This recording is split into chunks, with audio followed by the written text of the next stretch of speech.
Rich ಸೊಸೆಯ swimming pool. ದೊಡ್ಡ ಮಣ್ಣಿನ ಮನೆಯಲ್ಲಿ ದುಡ್ಡಿರುವ ಸೊಸೆ ಅನಾಮಿಕಾ ಸಂಸಾರವಿರ್ತಾ ಇದ್ರೆ, ಪಕ್ಕದಲ್ಲೇ ಇರುವ ಚಿಕ್ಕ ಮಣ್ಣಿನ ಮನೆಯಲ್ಲಿ ಬಡ ಅತ್ತೆ ಶಾರದಾ ಸಂಸಾರವಿರ್ತಾ ಇದ್ಲು. ದುಡ್ಡಿರುವ ಅನಾಮಿಕಂಗೂ ದುಡ್ಡಿಲ್ಲದ ಶಾರದಂಗೂ ಸ್ವಲ್ಪವೂ ಆಗ್ತಾ ಇರ್ಲಿಲ್ಲ. ಎರಡು ಮನೆಗಳ ಮಧ್ಯೆ ಅಡ್ಡವಾಗಿ ಗೋಡೆ ಇದ್ದುದರಿಂದ ನೋಟದಿಂದಲೇ ಒಬ್ಬರನ್ನೊಬ್ಬರು ಭಯಪಡಿಸಬೇಕು ಅಂತ ನೋಡ್ತಾ ಇದ್ರು. ಬಾಯಿಗೆ ಬಂದ ಮಾತನ್ನು ಆಡ್ಕೋತಾ ಸುಸ್ತಾಗ್ತಾ ಇದ್ರು. ಆಗ ಅನಾಮಿಕಳ ಗಂಡ ರಮೇಶ್ ಎಳನೀರು ತಂದು ಕೊಡ್ತಾ ಇದ್ದ. ಶಾರದಳ ಗಂಡ ಪ್ರಸಾದ್ ನಿಂಬೆ ರಸ ತಂದು ಕೊಡ್ತಾ ಇದ್ದ. ಅನಾಮಿಕಾ ಗರ್ವದಿಂದ ಶಾರದಳನ್ನು ನೋಡ್ತಾ ಎಳ್ನೀರು ಕುಡಿತಾ ಇದ್ರೆ, ಶಾರದಾ ನಿಂಬೆ ರಸದ ನೀರು ಕುಡಿತಾ ಇರ್ತಾಳೆ. ಶಾರದಾ, ಈ ದಿನಕ್ಕೆ ಇವತ್ತು ಸಾಕು ಹೊರತು ನಾವು ಮಾವಿನ ಹಣ್ಣು ಮಾರ್ಕೊಳ್ಳೋಣ ಬಾ. ಅತ್ತೆ ಸೊಸೆರಿಬ್ಬರು ಒಬ್ಬರ ಮುಖವನ್ನು ಒಬ್ಬರು ನೋಡ್ಕೋತಾರೆ. ಅನಾಮಿಕಾ, ನಾವು ಈ ದಿನ ಕೆಲಸಕ್ಕೆ ಬಾರದ್ದು ಅಂತ ಪಕ್ಕದಲ್ಲಿಟ್ಟ ಎಕರೆ ಹೊಲದ ಹತ್ರ ಹೋಗೋಣ ಅಂತ ಹೇಳಿದ್ದಿ, ನೆನ್ಪಿದ್ಯಾ ನಿಂಗೆ? ನೆನ್ಪಿದೆ ಬಾವಾ. ಮತ್ತೆ ಹೋಗೋಣವಾ? ಹೋಗೋಣ ಬಾವಾ. ಯಾಕೋ ಕೆಲಸಕ್ಕೆ ಬರೋದು ಭೂಮಿನ ಹದ ಮಾಡಿ ಹೇಗೆ ಕೆಲಸಕ್ಕೆ ಬರುವ ಹಾಗೆ ಮಾಡ್ತೀನೋ ನೋಡು, ಅದು ನಮಗೆ ದುಡ್ಡು ಸಂಪಾದಿಸಿ ಕೊಡುತ್ತೆ. ಅಷ್ಟು ಸೂಪರ್ ಡೂಪರ್ ಐಡಿಯಾ ನನ್ನ ಹತ್ರ ಇದೆ ಬಾವಾ. ಆ ಮಾತನ್ನು ಕೇಳುತ್ತಲೇ ಶಾರದಾ ಅಯೋಮಯದಿಂದ ನೋಡ್ತಾ ಇರ್ತಾಳೆ. ಅನಾಮಿಕಾ ಒಳಗಡೆಗೆ ಹೋಗುತ್ತಾಳೆ. ಬಾ ಶಾರದಾ, ಹೊಲಕ್ಕೆ ಹೋಗಿ ಮಾವಿನ ಹಣ್ಣು ತರೋಣ ಬಾ. ದುಡ್ಡಿರುವ ಸೊಸೆ ಏನ್ ಮಾಡ್ತಾಳೆ ಅಂತ ಕೇಳಿದ್ರಲ್ಲ? ಕೇಳಿದ್ದೀನಿ ಬಿಡು, ಅವ್ರ ದುಡ್ಡು ಅವ್ರ ಹೊಲ, ಏನಾದ್ರೂ ಮಾಡ್ಕೋತಾರೆ. ಮಧ್ಯದಲ್ಲಿ ನಮ್ಗೇನಕ್ಕೆ ಬಂತು ತಲೆನೋವು ಹೇಳು? ಬಾ, ನಾವು ಹೋಗಿ ಮಾವಿನ ಹಣ್ಣು ಮಾರ್ಕೊಳ್ಳೋಣ, ನಮ್ಮ ಬದುಕನ್ನು ನಾವು ನೋಡ್ಕೊಳ್ಳೋಣ ಶಾರದಾ. ಅದಲ್ಲ ರೀ. ಆಗ ಪ್ರಸಾದ್ ಸ್ವಲ್ಪ ಕೋಪದಿಂದ, ಶಾರದಾ ನನಗೆ ಕೋಪ ತರಿಸ್ಬೇಡ, ಬಾ ಮಾವಿನ ಹಣ್ಣು ಮಾರೋಣ ಎಂದು ಅನ್ನುತ್ತಾ ಇರುವಾಗ ಮೊಮ್ಮಗ ಹರೀಶ್ ಮೊಮ್ಮಗಳು ಭವ್ಯ ಗೋಡೆ ಹತ್ರ ಬರ್ತಾರೆ. ತಾತಯ್ಯ, ಅಜ್ಜಿ ಎಂದು ಕರೆಯುತ್ತಾರೆ. ಅಷ್ಟೇ, ಇಬ್ಬರು ಗೋಡೆ ಹೊರಗಡೆ ಇರುವ ಹರೀಶ್ ಭವ್ಯರನ್ನು ನೋಡ್ತಾರೆ. ಶಾರದಾ ಪ್ರಸಾದನ ಮನಸ್ಸು ಸಂತೋಷದಿಂದ ಉಬ್ಬಿ ಹೋಗುತ್ತೆ. ಇಬ್ರು ಗೋಡೆ ಹತ್ರ ಬರ್ತಾರೆ. ತಾತಯ್ಯ, ನಂಗೂ ತಂಗಿಗೂ ಮಾವಿನ ಹಣ್ಣು ಕೊಡ್ತೀರಾ? ಯಾಕೆ ಕೊಡಲ್ಲಪ್ಪ, ನಾನು ನಿನ್ನ ಅಜ್ಜಿ ಬದುಕ್ತಾ ಇರೋದು ನಿಮ್ಗಾಗಿ ಅಲ್ವಾ ಮಕ್ಕಳೇ. ನಾವು ಕಷ್ಟಪಡ್ತಾ ಎತ್ತಿಡ್ತಾ ಇರುವ ದುಡ್ಡು ಕೂಡ ನಿಮ್ಗಾಗಿನೇ ಮೊಮ್ಮಗನೇ. ತಾತಯ್ಯ, ನನಗೆ ದುಡ್ಡು ಬೇಡ, ಪ್ರೇಮ ಬೇಕು. ನಂಗೆ ನೀವು ಮಾರುವ ಮಾವಿನ ಹಣ್ಣು ಬೇಕು. ಅಯ್ಯೋ ನನ್ನ ಬಂಗಾರದ ಮಗು, ನಾನು ಈಗಲೇ ಹೋಗಿ ಮಾವಿನ ಹಣ್ಣು ತರ್ತೀನಮ್ಮ, ಇಲ್ಲೇ ಇರಿ. ಏನಯ್ಯ, ದುಡ್ಡಿರುವ ಸೊಸೆನ ನೋಡ್ತಾ ಇರು. ಸೊಸೆ ಹೊರಗೆ ಬರೋದಕ್ಕೆ ಮೊದಲೇ ನಾನು ಹೋಗಿ ಮಾವಿನ ಹಣ್ಣು ತರ್ತೀನಿ. ಸೊಸೆ ಬಂದ ಮೇಲೆ ಕೊಟ್ವೆ ಅನ್ಕೋ, ದುಡ್ಡು ನಮ್ಮ ಮಕ್ಕದ ಮೇಲೆ ಹೊಡಿತಾಳೆ. ನಾನು ಹೀಗೆ ಹೋಗಿ ಹಾಗೆ ಮಾವಿನ ಹಣ್ಣು ತಗೊಂಡ್ಬರ್ತೀನಿ ಎಂದು ಹೇಳಿ ಶಾರದಾ ಅಲ್ಲಿಂದ ಹೊರಟು ಹೋಗುತ್ತಾಳೆ. ಬೆಡ್ರೂಮ್ ಒಳಗೆ ಡ್ರೆಸ್ಸಿಂಗ್ ಟೇಬಲ್ ಮುಂದೆ ನಿಂತುಕೊಂಡು ಎಲ್ಲ ತರಹದ ಒಡವೆಗಳನ್ನು ಹಾಕಿಕೊಂಡ ಅನಾಮಿಕಾ ತನ್ನನ್ನು ತಾನು ನೋಡಿಕೊಂಡು ಸಂತೋಷ ಪಡ್ತಾ ಇದ್ರೆ, ಕೊಡೆ ಹಿಡಿದುಕೊಂಡು ಗಂಡ ರಮೇಶ್ ಬರ್ತಾನೆ. ಅನಾಮಿಕಾ, ಹೊಲದ ಹತ್ರಕ್ಕೆ ಎಷ್ಟು ದುಡ್ಡಿರುವರಾದ್ರೂ ಹೀಗೆ ಇಷ್ಟೊಂದು ಒಡವೆಗಳಿಂದ ಬರೋದಿಲ್ಲ. ನನ್ನ ಮಾತನ್ನು ಕೇಳಿ ಒಡವೆ ತೆಗೆದುಬಿಡು, ಮಾಮೂಲಾಗಿ ಹೋಗೋಣ.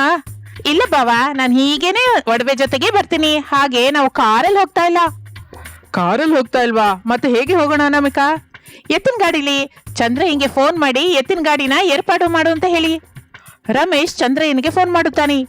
ಎತ್ತಿನ ಗಾಡಿ ತೆಗೆದುಕೊಂಡು ಮನೆಗೆ ಬರ್ತಾನೆ ಚಂದ್ರಯ್ಯ.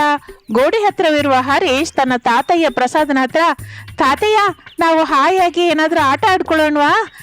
ಈ ದಿನ ಮನೆ ಹತ್ರ ಇರ್ಬೋದಲ್ಲ? ಹೌದು ತಾತಯ್ಯ. ಅವ್ರು ಹೇಗೋ ನಮ್ಮ ಮಮ್ಮಿ ಡ್ಯಾಡಿ ಹೊರಗಡೆ ಹೋಗ್ತಾ ಇದ್ದಾರೆ ಅಂತ ಅರ್ಥವಾಯ್ತಲ್ಲ.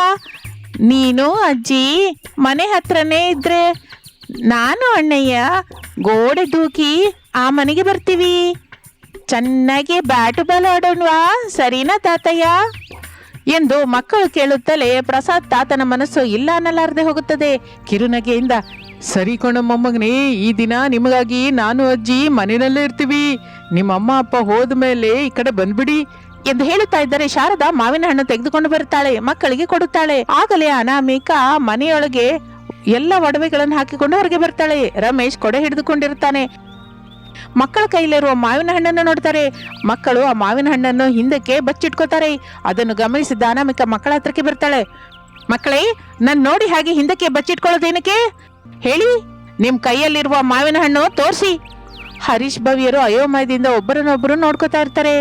ಮಕ್ಕಳೇ, ನೋಡಿದ್ದು ಸಾಕು, ನಂಗೆ ಕೋಪ ತರಿಸದೆ ನಿಮ್ ಕೈಯಲ್ಲಿರುವ ಮಾವಿನ ಹಣ್ಣನ್ನ ತೋರಿಸಿ. ಸೊಸೆ, ಮಕ್ಕಳು ನನ್ನನ್ನು ಮಾವಿನ ಹಣ್ಣು ಕೇಳಲಿಲ್ಲ, ನಾನೇ ಕೊಟ್ಟೆ, ತಿನ್ನೋದಕ್ ಬಿಡು, ಒಳ್ಳೇದೇ ಅಲ್ವಾ? ಅನಾಮಿಕಾ ಶಾರದಳ ಜೊತೆ ಮಾತನಾಡದೆ ಮಕ್ಕಳನ್ನು ನೋಡುತ್ತಾಳೆ. ಮಕ್ಕಳು ಮಾಡುವುದೇನೂ ಆಗದೆ ಮೌನವಾಗಿ ಹಿಂದಕ್ಕೆ ಬಚ್ಚಿಟ್ಟುಕೊಂಡ ಮಾವಿನ ಹಣ್ಣನ್ನು ಅನಾಮಿಕಂಗೆ ತೋರಿಸುತ್ತಾರೆ. ನಮ್ಮಂತಹ ದುಡ್ಡಿರುವವರು ಇಂತಹ ಬಡವರು ಕೊಡುವ ಈ ಹಾಳಾದ ಪಾಳಾದ ಹಣ್ಣನ್ನ ತಿನ್ಬಾರ್ದು. ಎಂದು ಅನಾಮಿಕ ಹಣ್ಣನ್ನು ತೆಗೆದುಕೊಂಡು ಶಾರದಾಳ ಮನೆ ಕಡೆಗೆ ಆವೇಶದಿಂದ ಬಿಸಾಕುತ್ತಾಳೆ. ಆಗ ಶಾರದ ಕೋಪದಿಂದ, ಸೊಸೆ, ದುಡ್ಡಿದೆ ಎನ್ನುವ ಪೊಗರಿನಿಂದ ನೀನು ಏನ್ ಮಾಡ್ತಾ ಇದೀಯ? ನಿಂಗಾದ್ರೂ ಅರ್ಥವಾಗ್ತಾ ಇದೆಯಾ? ಬಾವಾ, ನಾನು ಬಡವ್ರ ಜೊತೆ ಮಾತಾಡಲ್ಲ, ಅವ್ರಿಗೆ ಹೇಳು. ಒಂದ್ ವೇಳೆ ನನ್ನ ರಿಚ್ ಮಕ್ಕಳ ಜೊತೆ ಪ್ರೇಮದಿಂದ ಇದ್ರೆ ಅವರು ನನ್ನ ಮನೆಯೊಳಗೆ ಬರೋದಕ್ಕೆ ಬಿಡ್ತೀನಿ ಅಂತ, ನನ್ನ ಆಸ್ತಿನಲ್ಲಿ ಭಾಗ ಕೊಡ್ತೀನಿ ಅಂತ ಅನ್ಕೋತಾ ಇದ್ದಾರೆ ಏನೋ. ಆದ್ರೆ ಅಂತಹ ಆಸೆ ಏನು ಇಟ್ಕೋಬೇಡ ಅಂತ ಹೇಳು. ಬನ್ನಿ ಮಕ್ಕಳೇ. ಹರೀಶ್ ಭವ್ಯರನ್ನು ಕರೆದುಕೊಂಡು ಮನೆಯೊಳಗೆ ಹೋಗುತ್ತಾಳೆ. ಶಾರದಾ ಪ್ರಸಾದರು ಏನೋ ಮಾತನಾಡದೆ ತಮ್ಮ ಮನೆಯೊಳಗೆ ಹೋಗುತ್ತಾರೆ. ಅನಾಮಿಕಾ ಮಕ್ಕಳನ್ನು ಮನೆಯಲ್ಲಿ ಬಿಟ್ಟು ಬೀಗ ಹಾಕಿಕೊಂಡು ಎತ್ತಿನ ಗಾಡಿಯಲ್ಲಿ ನಿಂತ್ಕೊಂಡು ಹೊಲದ ಹತ್ರಕ್ಕೆ ಹೋಗ್ತಾರೆ. ಬಡ ಅತ್ತೆ ಶಾರದಾ ತನ್ನ ಗಂಡ ಪ್ರಸಾದನನ್ನು ಕರೆದುಕೊಂಡು ಕಲ್ಲಿನಿಂದ ಹುಚ್ಚು ಗಿಡಗಳ ಹತ್ರ ಇರುವ ಹೊಲದ ಹತ್ರಕ್ಕೆ ಕರ್ಕೊಂಡ್ ಬರ್ತಾಳೆ. ಪ್ರಸಾದ್ ಕೋಪದಿಂದ, ಏನಾಯ್ತು ಶಾರದಾ? ಬೇಡ ಅಂತ ಎಷ್ಟು ಹೇಳೋದು ಕೇಳದೆ ಈ ಹೊಲದ ಹತ್ರಕ್ಕೆ ಕರ್ಕೊಂಡ್ ಬಂದೆ ಎಂದು ಪ್ರಸಾದ್ ಕೇಳುತ್ತಾ ಇದ್ದರೆ ಶಾರದಾ ಉತ್ತರ ಹೇಳದೆ ಸುತ್ತಲೂ ನೋಡುತ್ತಾಳೆ. ಶಾರದಾ, ನಮ್ಮಿಂದ ಮಗ ಸೊಸೆ ಬೇರೆಯಾಗಿ ಬೇರೆ ದೊಡ್ಡ ಮನೆಯಲ್ಲಿ ಸಂಸಾರವಿರ್ತಾ ಇದ್ದಾರೆ. ಕನಿಷ್ಠ ಮೊಮ್ಮಗ ಹರೀಶು ಮೊಮ್ಮಗಳು ಭವ್ಯಳನ್ನು ಕೂಡ ನಮ್ಮ ಮನೆಗೆ ಬರೋದಕ್ಕೆ ಬಿಡ್ತಾ ಇಲ್ಲ. ಸೊಸೆ ಹೊರಗೆ ಹೋದಾಗ ನಮ್ಮ ಮನೆ ಮಧ್ಯೆ ಇರುವ ಅಡ್ಡೆ ಗೋಡದ ಹತ್ರ ಬಂದು ದುಃಖ ಪಡುತ್ತಾ ನನ್ನ ಜೊತೆ ಆಡ್ಕೋಬೇಕು ಅಂತ ಹೇಳಿದಾಗ ನನ್ನ ಪ್ರಾಣ ಎಷ್ಟೆಲ್ಲ ವಿಲವಿಲ್ಲ ಅಂತಾಯ್ತು. ನಿಂಗೆ ಅರ್ಥವಾಗಲ್ಲ ಶಾರದಾ?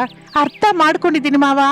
ಏನಕ್ಕೂ ಕೆಲಸಕ್ಕೆ ಬಾರದ ಹೊಲವನ್ನು ನಮ್ಮ ದುಡ್ಡಿರುವ ಸೊಸೆ ಹದ ಮಾಡಿ ಬೆಳೆ ಹೊಲವನ್ನಾಗಿ ಮಾಡ್ತೀನಿ ಅಂತ ನನ್ನ ಮಗನ ಹತ್ರ ಹೇಳಿದನ್ನ ನಾನು ಕೇಳಿಸ್ಕೊಂಡೆ. ಶಾರದಾ, ಮಗ ಸೊಸೆ ಅಂದ್ರೆ ದುಡ್ಡಿರುವವರು. ಅದು ಅಲ್ಲದೆ ಈ ಹೊಲ ಕೂಡ ಅವರದ್ದೇ. ಅವರ ಹೊಲನ ಹಾಗ ದುಡ್ಡಿಂದ ಏನಾದ್ರೂ ಮಾಡ್ಕೋತಾರೆ, ಅದು ಅವರಿಷ್ಟ. ಈಗ ನಿನಗ್ ಬಂದ ಹೊಟ್ಟೆವ್ರು ಏನ್ ಹೇಳು ಅದನ್ನು ಮೊದಲು. ನನಗೆ ಹೊಟ್ಟೆ ನೋವು ಇಲ್ಲ, ಕಾಲ್ ನೋವು ಇಲ್ಲ. ಆಗಲೇ ಒಡವೆಗಳನ್ನು ಹಾಕಿಕೊಂಡ ದುಡ್ಡಿರುವ ಸೊಸೆ ಅನಾಮಿಕ ಎತ್ತಿನ ಗಾಡಿಯಲ್ಲಿ ಅವಳ ಹೊಲದ ಹತ್ರಕ್ಕೆ ಬರ್ತಾಳೆ. ಶಾರದಾ ಪ್ರಸಾದರು ಒಂದು ಮರದ ಹಿಂದೆ ಬಚ್ಚಿಕೊಂಡು ಅವರ ಮಾತುಗಳನ್ನು ಕೇಳಿಸ್ಕೊತಾರೆ. ಅನಾಮಿಕ ರಮೇಶ್ ಹುಚ್ಚು ಗಿಡಗಳಂದಿರುವ ಹೊಲವನ್ನ ನೋಡ್ತಾ ಇರ್ತಾರೆ. ಎಷ್ಟು ಹೇಳಿದ್ರು ಕೇಳದೆ ಒಡವೆ ಹಾಕಿಕೊಂಡು ಮತ್ತೆ ಎತ್ತಿನ ಗಾಡಿ ಹತ್ರ ಈ ಹೊಲದ ಹತ್ರ ಬಂದೆ. ನಿಜಕ್ಕೂ ನಿಂಗೆ ಬಂದ ಐಡಿಯಾ ಏನು ಅನಾಮಿಕಾ? ಈ ಹೊಲವನ್ನು ಹದ ಮಾಡಿ ಇಲ್ಲಿ ದೊಡ್ಡ ಸ್ವಿಮ್ಮಿಂಗ್ ಪೂಲ್ ಅನ್ನ ಕಟ್ತೀನಿ, ಊರೆಲ್ಲ ಪ್ರಚಾರ ಮಾಡ್ತೀನಿ. ಆಗ ಚಿಕ್ಕ ದೊಡ್ಡವರು ಅನ್ನುವ ಭೇದವಿಲ್ಲದೆ ಎಲ್ರೂ ಈಜೊಳಿಯೋದಕ್ಕೆ ಬರ್ತಾರೆ. ಚಿಕ್ಕವರಿಗೆ ಒಂದು ಟಿಕೆಟ್ ರೇಟ್ ಅನ್ನ, ದೊಡ್ಡವರಿಗೆ ಇನ್ನೊಂದು ಟಿಕೆಟ್ ದರನ ಇಡ್ತೀನಿ. ಯಾರು ಟಿಕೆಟ್ ತಗೋತಾರೋ ಅವರು ನಮ್ಮ ಸ್ವಿಮ್ಮಿಂಗ್ ಪೂಲ್ ಅಲ್ಲಿ ಈಜೊಡಿತಾರೆ. ಮರದ ಹಿಂದೆ ಶಾರದಾ ಪ್ರಸಾದರು ಆ ಮಾತುಗಳನ್ನು ಕೇಳಿಸ್ಕೊತಾರೆ. ಗೊತ್ತಾಯ್ತಲ್ಲ ಶಾರದಾ, ಇನ್ನು ನಾವಿಲ್ಲಿಂದ ಹೊರಟು ಹೋಗೋಣವಾ? ಹೊರಟು ಹೋಗೋಣ. ಶಾರದಾ ಪ್ರಸಾದರು ಅಲ್ಲಿಂದ ಹೊರಡುತ್ತಾರೆ. ಅನಾಮಿಕಾ ರಮೇಶರು ಇನ್ನೂ ಆ ಹೊಲದ ಹತ್ರವೇ ಮಾತಾಡ್ಕೋತಾ ಇರ್ತಾರೆ. 1-2 ದಿನದ ನಂತರ ದುಡ್ಡಿರುವ ಪೊಗರಿನ ಅನಾಮಿಕಾ ಹೊಲವನ್ನು ಹದ ಮಾಡಿ ಅಂದವಾದ ಸ್ವಿಮ್ಮಿಂಗ್ ಪೂಲ್ ಅನ್ನ ಕಟ್ಟಿಸುತ್ತಾಳೆ. ರಮೇಶ್ ಮೈಕ್ ಹಿಡಿದುಕೊಂಡು ಎತ್ತಿನ ಗಾಡಿಯಲ್ಲಿ ಊರೆಲ್ಲ ತಿರುಗುತ್ತಾ ಅನಾಮಿಕಾ ಕಟ್ಟಿಸಿದ ಸ್ವಿಮ್ಮಿಂಗ್ ಪೂಲ್ ಬಗ್ಗೆ ಹೇಳುತ್ತಾ ಇರ್ತಾನೆ. ಶಾರದಾ ಅವರು ಕೂಡ ಕೇಳಿಸ್ಕೊತಾರೆ. ಕೆಲಸಕ್ಕೆ ಬಾರದ ಹೊಲವನ್ನ ಹದ ಮಾಡಿ ಸ್ವಿಮ್ಮಿಂಗ್ ಪೂಲ್ ಕಟ್ಟಿಸಿದ್ಯಲ್ಲ ಸೊಸೆ, ನಿನ್ನ ಸ್ವಿಮ್ಮಿಂಗ್ ಪೂಲು ಹೇಗೆ ನಡೆಸ್ತೀಯೋ ನಾನು ನೋಡ್ತೀನಿ. ಸ್ವಿಮ್ಮಿಂಗ್ ಪೂಲ್ ಕಟ್ತೀಯಾ? Swimming pool? ಶಾರದಾ ತನ್ನ ದುಡ್ಡಿರುವ ಸೊಸೆ ಕಟ್ಟಿಸಿದ ಸ್ವಿಮ್ಮಿಂಗ್ ಪೂಲ್ ಅನ್ನು ಹೇಗೆ ನಾಶ ಮಾಡಬೇಕು ಎಂದು ಆಲೋಚಿಸುತ್ತಾ ಇರುತ್ತಾಳೆ. ರಮೇಶ್ ಎತ್ತಿನ ಗಾಡಿಯಲ್ಲಿ ತಿರುಗುತ್ತಾ ಮೈಕ್ ಅಲ್ಲಿ ಅನೌನ್ಸ್ಮೆಂಟ್ ಕೊಡ್ತಾ ಇರ್ತಾನೆ. ಎಲ್ಲರೂ ಕೇಳಿ, ದುಡ್ಡಿರುವ ಅನಾಮಿಕಾ ನಮ್ಮ ಊರಿಗೆ ಸ್ವಲ್ಪ ದೂರದಲ್ಲಿ ಕಟ್ಟಿಸಿದ ಸ್ವಿಮ್ಮಿಂಗ್ ಪೂಲ್ ನಾಳೆ ಪ್ರಾರಂಭವಾಗ್ತಾ ಇದೆ. ನಾಳೆ ಎಲ್ಲರೂ ಅಲ್ಲಿ ಉಚಿತವಾಗಿ ಹೊಡಿಬಹುದು ಎಂದು ಹೇಳುತ್ತಾ ರಮೇಶ್ ಹೋಗ್ತಾ ಇರ್ತಾನೆ. ಆ ಸ್ವಿಮ್ಮಿಂಗ್ ಪೂಲ್ ಅನ್ನು ಹೇಗೆ ನಾಶ ಮಾಡಬೇಕೋ ಶಾರದಾ ಆಲೋಚಿಸುತ್ತಾ ಇರ್ತಾಳೆ. ಹಾಗೆ ಸಮಯ ಕಳೆಯುತ್ತಾ ಇರುತ್ತದೆ.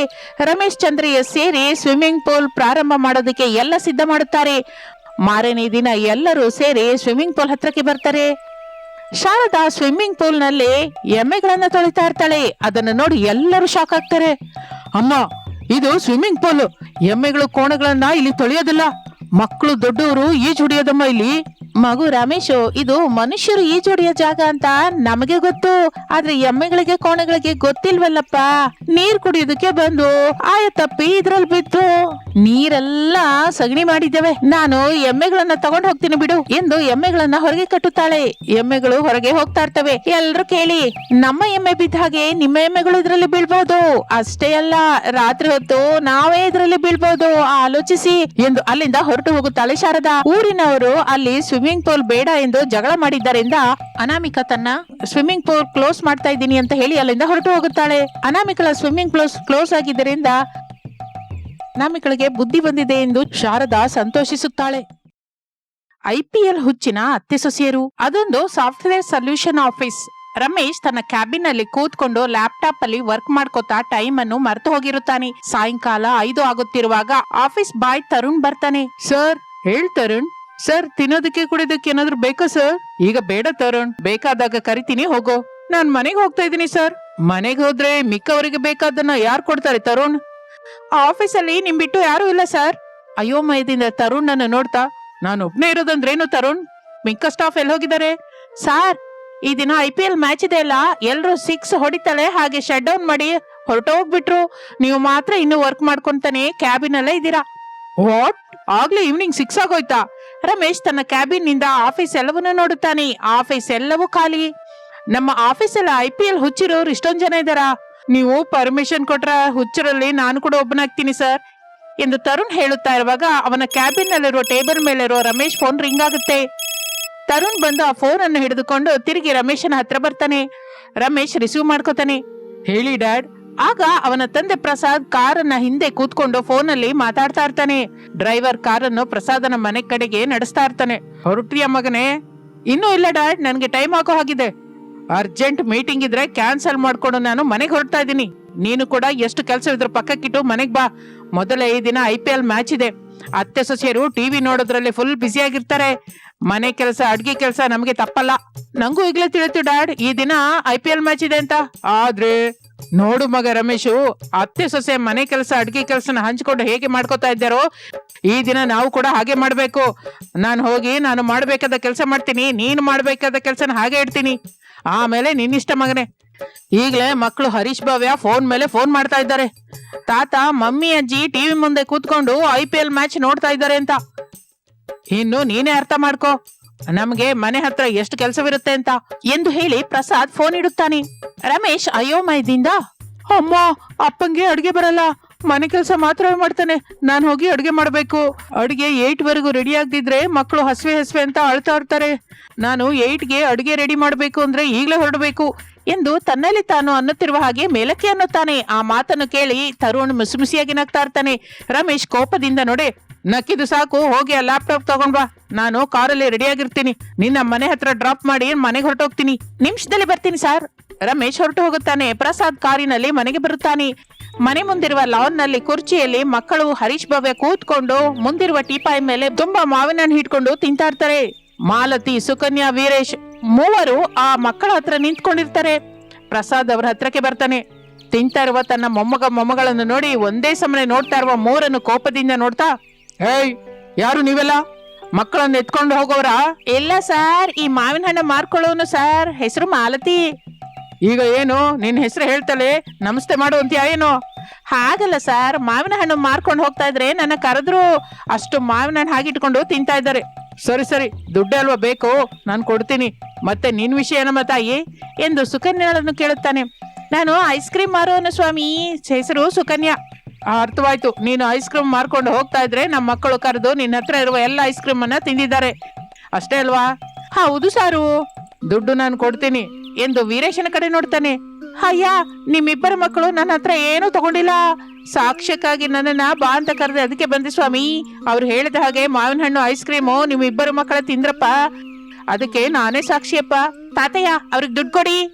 ಹೌದು ತಾತಯ್ಯ, ದುಡ್ಡು ಕೊಟ್ರೆ ಅವರು ಎಲ್ಲಿಂದ ಹೊರಟು ಹೋಗ್ತಾರೆ. ಪ್ರಸಾದ್ ಏನು ಮಾತನಾಡದೆ ಅವರಿಗೆ ದುಡ್ಡನ್ನು ಕೊಡುತ್ತಾನೆ. ಅವರು ಹೊರಟು ಹೋಗುತ್ತಾರೆ. ಮಗು ಹರೀಶು, ಈ ಅತ್ತೆ ಸೊಸರು ಏನ್ ಮಾಡ್ತಾ ಇದ್ದಾರೆ?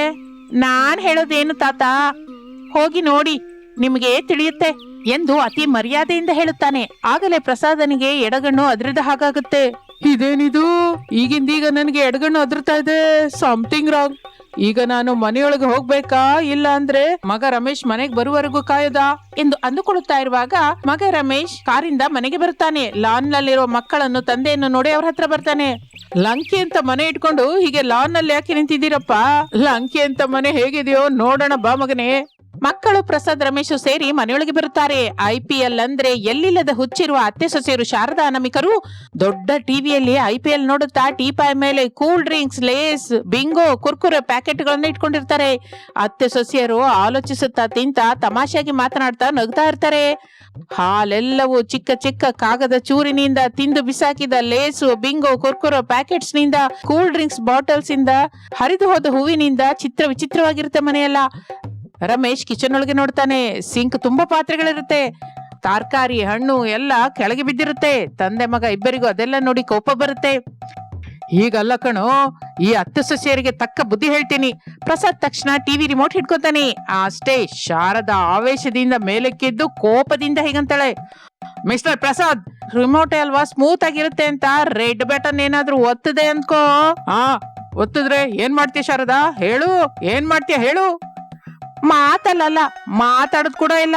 ನಾವೇನ್ ಮಾಡ್ತೀಯೋ ಹೇಳು ಸೊಸೆ. ನಿಮ್ ಇಷ್ಟವಾದ ಅಡಿಗೆಯಲ್ಲಿ ಉಪ್ಪು ಹೆಚ್ಚಾಗಿ ಬೀಳುತ್ತೆ, ಇಷ್ಟವಾದ ಬಟ್ಟೆಲಿ ದೊಡ್ಡ ದೊಡ್ಡ ಐರನ್ ಬಾಕ್ಸ್ ಕಾಲೇ ಇರುತ್ತೆ, ಸ್ನಾನ ಮಾಡುವಾಗ ಸಡನ್ ಆಗಿ ಶವರ್ ನಿಂತು ಹೋಗುತ್ತೆ, ಮನೆಯಲ್ಲಿ ಕೂತ್ಕೊಂಡು ಲ್ಯಾಪ್ಟಾಪ್ ಅಲ್ಲಿ ವರ್ಕ್ ಮಾಡುವಾಗ ಇದ್ದಕ್ಕಿದ್ದ ಹಾಗೆ ವೈಫೈ ನಿಂತು ಹೋಗುತ್ತೆ, ಇನ್ನೂ ಹೇಳ್ಬೇಕು ಅಂದ್ರೆ ಎಂದು ಅನಾಮಿಕ ಹೇಳುತ್ತಾ ಇರುವಾಗ ಶಾರದಾ ಮಾತಿನ ಮಧ್ಯದಲ್ಲಿ ಸೇರ್ಕೊಂಡು, ಎಸಿ ಗಾಳಿ ತಣ್ಣಗೆ ತಗಲ್ತಾ ಇದ್ರೆ ಹಾಯಾಗಿ ಮಲಗಿರ್ತೀರಾ, ಸಡನ್ ಆಗಿ ಪವರ್ ಹೋಗುತ್ತೆ, ಯಾವತ್ತಿಗೂ ಬರಲ್ಲ, ನಿಮಗೂ ನೀವೇ ಗಾಳಿ ಹಾಕೊಂಡು ನಮಗೂ ಬೀಸ್ಬೇಕು, ಹೀಗೆ ಹೇಳ್ಕೊಂತ ಹೋದ್ರೆ ಬಹಳ ಸಮಸ್ಯೆ ಎದುರಿಸ್ಬೇಕಾಗತ್ತೆ ರೀ. ಡ್ಯಾಡ್, ಈ ಅತ್ತೆ ಸೊಸೆ ಜೊತೆ ನಮ್ಗೇನಕ್ಕೆ ತಲೆನೋವು ಹೇಳಿ? ಈ IPL ಯಾವತ್ತಿಗೂ ಇರೋದಿಲ್ವಲ್ಲ, ಹೀಗೆ ಏನೋ ಒಂದು ದಿನ ಇರುತ್ತೆ, ಆ ದಿನ ಇವರ ಹಂಗಾಮ ಇರುತ್ತೆ, ಅಷ್ಟೇ ಅಲ್ವಾ? ಅಷ್ಟೇ ಮಗನೇ, ಈ ವಿಷಯ ನಿಮ್ಮ ಅಪ್ಪಂಗೆ ಅರ್ಥವಾಗುವ ಹಾಗೆ ಹೇಳು. ನಾನು ಹೇಳ್ತೀನಿ ಮಮ್ಮಿ, ನೀವು IPL ನೋಡ್ಕೊಳ್ಳಿ ಹೋಗಿ ಎಂದು ಹೇಳುತ್ತಲೇ ಪ್ರಸಾದ್ ರಿಮೋಟ್ ಅನ್ನು ಸೋಫಾದಲ್ಲಿ ಬಿಸಾಕುತ್ತಾನೆ. ಶಾರದಾ ಅನಾಮಿಕಾ ಸೋಫಾದಲ್ಲಿ ಕೂತ್ಕೊಂಡು IPL ನೋಡ್ತಾ ಇರ್ತಾರೆ. ಪ್ರಸಾದ್ ರಮೇಶರು ಮಕ್ಕಳನ್ನು ಕರೆದುಕೊಂಡು ಡೈನಿಂಗ್ ಟೇಬಲ್ ಹತ್ರಕ್ಕೆ ಬರ್ತಾರೆ. ಮಕ್ಕಳನ್ನು ಡೈನಿಂಗ್ ಟೇಬಲ್ ಹತ್ರ ಕೂರಿಸುತ್ತಾರೆ. ಮಕ್ಕಳೇ, ನೀವಿಬ್ರು ಇಲ್ಲೇ ಹೀಗೆ ಕೂತ್ಕೊಂಡಿರ್ಬೇಕು. ತಾತಯ್ಯ ಹಾಲೆಲ್ಲ ಕ್ಲೀನ್ ಮಾಡ್ತಾ ಇರ್ತಾರೆ, ನಾನು ಕಿಚನ್ ಅನ್ನ ಕ್ಲೀನ್ ಮಾಡ್ತಾ ಇರ್ತೀನಿ. ನಮಗೆ ತಿನ್ನೋದಕ್ಕೆ ಏನಾದ್ರು ಕೊಡು ಡ್ಯಾಡಿ. ಹೌದು ಡ್ಯಾಡಿ, ಖಾಲಿ ಅಂತ ಎಷ್ಟೊತ್ತು ತನಕ ಕೂತ್ಕೋತೀವಿ ಹೇಳು? ಈಗ್ಲೇ ಅಲ್ವಾ ಮಕ್ಕಳೇ, ಬುಟ್ಟಿ ತುಂಬಾ ಮಾವಿನ ಹಣ್ಣು ತಿಂದ್ರಿ, ಬಂಡಿ ತುಂಬಾ ಐಸ್ ಕ್ರೀಮ್ ತಿಂದ್ರಿ, ಆದ್ರೂ ನಿಮ್ಮ ಚಿಕ್ಕ ಹೊಟ್ಟೆಗೆ ಇನ್ನೂ ಹಸಿವೆ ಆಗತ್ತಾ? ಹಾಗೆ ದೃಷ್ಟಿ ಮಾಡ್ಬೇಡ ತಾತಯ್ಯ, ಹೊಟ್ಟೆ ನೋವು ಬರುತ್ತೆ. ಹೌದು ತಾತಯ್ಯ, ಹೋಗಿ ಹೋಗಿ ಫ್ರಿಜ್ ಅಲ್ಲಿ ಐಸ್ ಕ್ರೀಮ್ ಇದೆ, ಅದನ್ನ ತಗೊಂಬಂದು ಕೊಡಿ. ಹಾಗೆ ಲ್ಯಾಪ್ಟಾಪ್ ಅಲ್ಲಿ ಕಾರ್ಟೂನ್ ಹಾಕೊಡಿ, ಆ ಕಾರ್ಟೂನ್ ನೋಡ್ಕೋತಾ ಐಸ್ ಕ್ರೀಮ್ ನ ತಿಂತಾ ಇರ್ತೀವಿ. ಮಗು ರಮೇಶು, ನಾವು ಪ್ರಶಾಂತವಾಗಿ ನಮ್ ಕೆಲಸ ಮಾಡ್ಕೋಬೇಕು ಅಂದ್ರೆ ಮಕ್ಕಳು ಹೇಳಿದ ಹಾಗೆ ಅದೆಲ್ಲ ರೆಡಿ ಮಾಡ್ಕೊಡು, ಆಗ್ಲೇ ಅವರು ಕೂಲ್ ಆಗಿರ್ತಾರೆ. ರಮೇಶ್ ರೂಮ್ಗೆ ಹೋಗಿ ಲ್ಯಾಪ್ಟಾಪ್ ತಂದು ಮಕ್ಕಳಿಗೆ ಕಾರ್ಟೂನ್ ಹಾಕುತ್ತಾನೆ. ಆ ನಂತರ ಫ್ರಿಜ್ ಹತ್ರ ಬಂದು 2 ಐಸ್ ಕ್ರೀಮ್ ತಂದು ಮಕ್ಕಳ ಹತ್ರ ಬರ್ತಾನೆ. ಇದನ್ನ ತಿಂತಾ ಇರಿ ಎಂದು ಹೇಳಿ ರಮೇಶ್ ಕಿಚನ್ ಒಳಗೆ ಹೋಗುತ್ತಾನೆ. ಪರಕೆಯಿಂದ ಕಿಚನ್ ಎಲ್ಲ ಗುಡಿಸುತ್ತಾನೆ. ನಂತರ ಸಿಂಕ್ ಅಲ್ಲಿರುವ ಪಾತ್ರೆಗಳನ್ನೆಲ್ಲ ತೊಳೆಯುತ್ತಾನೆ. ಪ್ರಸಾದ್ ಕಸದ ಬುಟ್ಟಿ ಹಿಡ್ಕೊಂಡು ಹಾಲಲ್ಲಿ ಅಲ್ಲಿ ಇಲ್ಲಿ ಬಿದ್ದ ಅತ್ತೆ ಸೊಸೆಯರು IPL ಮ್ಯಾಚ್ ನೋಡ್ತಾ ತಿಂದು ಕುಡಿದು ಬಿಸಾಕಿದ ಲೇಸು, bingo, Kurkure packets, cool drinks bottles ಗಳನ್ನ ಆಯ್ದುಕೊಂಡು ಆ ಬುಟ್ಟಿಲಿ ಹಾಕ್ತಾ ಇರ್ತಾನೆ. ಹಾಗೆ ರಾತ್ರಿ ಸಮಯ 9 ಗಂಟೆ ಆಗುತ್ತೆ. ರಮೇಶ್ ಅಡಿಗೆ ಮಾಡಿ ಡೈನಿಂಗ್ ಟೇಬಲ್ ಮೇಲೆ ಇಡುತ್ತಾನೆ. ಪ್ರಸಾದ್, ರಮೇಶ್ ಮಕ್ಕಳು ಎಲ್ಲರೂ ಸೇರಿ ಹೊಟ್ಟೆ ತುಂಬಾ ತಿನ್ನುತ್ತಾರೆ. ಈಗ AC ಹಾಕೊಂಡು ಮಲ್ಕೋತಾರೆ. ಆ ದಿನದ IPL ಮ್ಯಾಚ್ ಆದ ನಂತರ ಅತ್ತೆ ಸೊಸೆಯರು ಸಂಭ್ರಮ ಪಡುತ್ತಾ ತಿನ್ನೋದಕ್ಕೆ ಡೈನಿಂಗ್ ಟೇಬಲ್ ಹತ್ರಕ್ಕೆ ಬಂದು ರುಚಿಕರವಾದ ಊಟವನ್ನು ಮಾಡಿ ಹಾಯಾಗಿ ಮಲಗಿರುತ್ತಾರೆ. ಈ ವಿಧದಿಂದ IPL ಹುಚ್ಚಿರುವ ಅತ್ತೆ ಸೊಸೆಯರಿಬ್ಬರು ಸೇರಿ ಮನೆಯಲ್ಲಿರುವ ಗಂಡಸರಿಗೆ ಭಯಪಡಿಸಿ ಎಲ್ಲ ಕೆಲಸವನ್ನು ಮಾಡುವ ಹಾಗೆ ಮಾಡ್ತಾರೆ.